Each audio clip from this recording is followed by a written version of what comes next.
This is the Momentum Podcast. Today, I wanted to check in with a conversation that actually came up last week. So let me fill you in on what's been going on. I'm in an incredibly excited place and really pumped about what's going on in our business. And I'm joining you today to fill you in on a conversation that we had last week at our event. But first, not just it was a conversation at our event, it was a conversation that came up at our event in our Grow and Scale room. All the businesses that are over $3 million, the businesses that are scaling. This is a conversation I've had over and over again in consulting conversations, even in my own businesses. It's about emotional metrics. Now, emotional metrics will pull you in the wrong direction, will overwhelm you. They will have you going in a direction you don't need to go. That's why this episode or this discussion is so important. I'm Alex Sharfin, and this is the Momentum Podcast, made for empire builders, game changers, trailblazers, shot takers, record breakers, world makers, and creators of all kinds. Those among us who can't turn it off and don't know why anyone would want to. We challenge complacency, destroy apathy, and we are obsessed with creating momentum so we can roll over bureaucracy and make our greatest contribution. Sure, we pay attention to their rules, but only so that we can bend them, break them, then rewrite them around our own will. We don't accept our destiny, we define it. We don't understand defeat because you only lose if you stop, and we don't know how. While the rest of the world strives for average and clings desperately to the status quo, we are the minority, the few, who are willing to hallucinate there could be a better future. And instead of just daydreaming of what could be, we endure the vulnerability and exposure it takes to make it real. We are the evolutionary hunters, clearly the most important people in the world, because entrepreneurs are the only source of consistent, positive human evolution, and we always will be. First, I just want to fill you in on what's going on. We had our first live event in 20 months last week.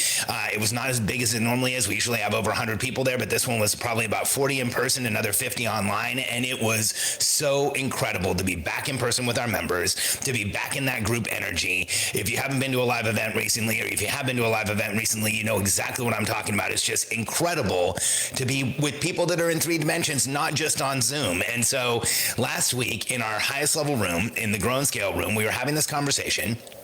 And one of our members, Amanda Minear, was bringing up how in her business, which Amanda runs this incredible law firm, her law firm works exclusively with veterans who haven't been paid their benefits by the government. And so her firm manages the negotiations with the government. They manage the entire relationship with the government. And then they get veterans paid out on what they should have been paid for disability issues and for challenges that they're having. So, I have this belief that every veteran who's ever served our country honorably deserves our unconditional respect, and if we can, our help as well. And so helping Amanda makes me feel like I'm fulfilling on that purpose, and I do a lot of volunteering with the military, so I love Amanda's mission and what she does. And she was saying that in her firm, what often happens is they get to a case date, or they get to an inflection point in one of their team or one of their customers or clients' cases, and there's a miss, and people get really upset. People in her business get really upset about it, and it affects her, it affects the business, it affects her decision making. And this happens in every business. This happens in our business. We'll miss somewhere, and hey, Nick, thanks for being here. We'll miss somewhere, and a person will get upset, and because a person gets upset, they'll get upset with one of our team members. Maybe they emote, or they communicate with our member services person, and they're upset about it. And here's what happens when there is an emotional interaction in your business. I call it an emotional metric. It can really overwhelm what you're doing, and it can get you to start trying to make decisions fast. Every one of us, when there's an emotional situation, it depends on who you are, but we all have a way that we react. And for most people, when there's an emotional situation, we have an urgency in reaction.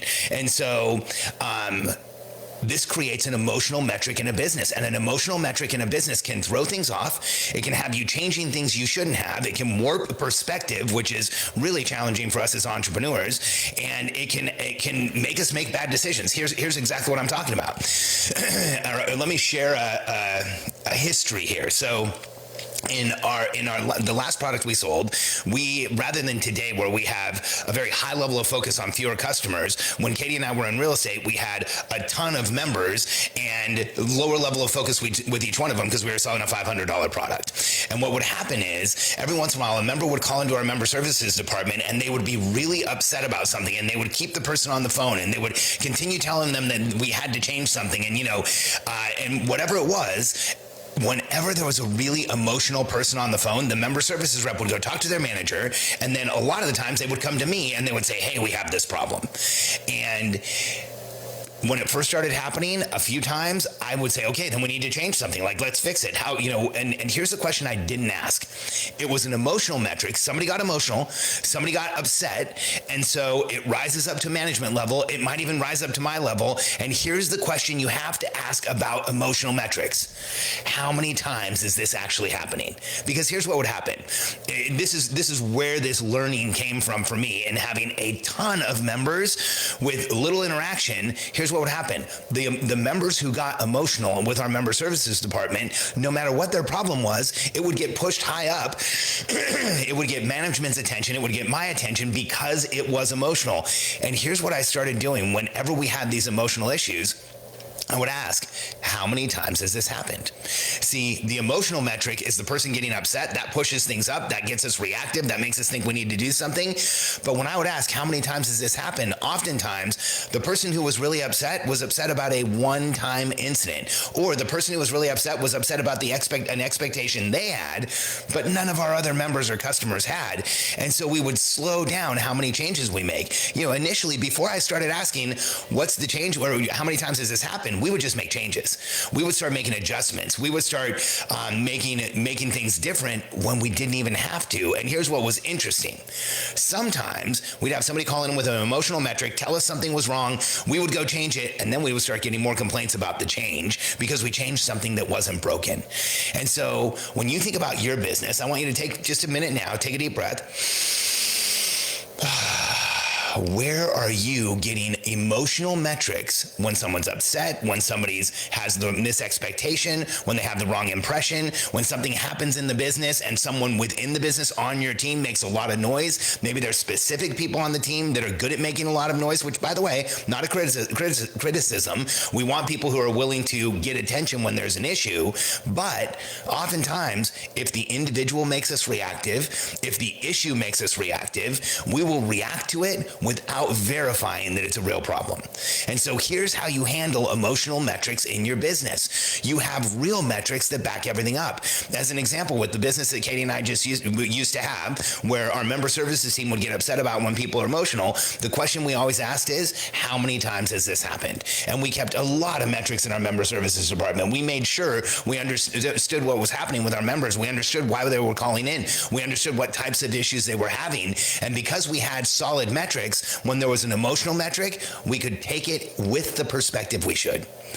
And we could say, this might be a one-time incident. One of us should reach out to this person. Let's see if we can turn them around. Let's see if we can help them. But we don't have to make any other changes in the business. This was an expectation one person had, or this was a misunderstanding one person had. We don't need to go make a lot of changes. See, what happens in a lot of organizations, and what's my experience is, that when we have emotional metrics without having real data, we just have this emotional person, an outburst, somebody on the team who's upset, we will often change things we don't need to change. We will often change things without the understanding of what should change and what shouldn't change. We will often adjust things that aren't broken in the business. So if you can see that in your business, no matter where it is, if you can understand that's going on in your business, no matter what's happening, then my suggestion is you start looking at how do you put real measurement around these things that are happening.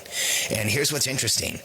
If you'll just sit quietly, or maybe the next time you're driving and you think, over the last month, what changes have I made in my business that may have been emotional? Here's how you pressure test this. Here's how you figure out if that's what you did.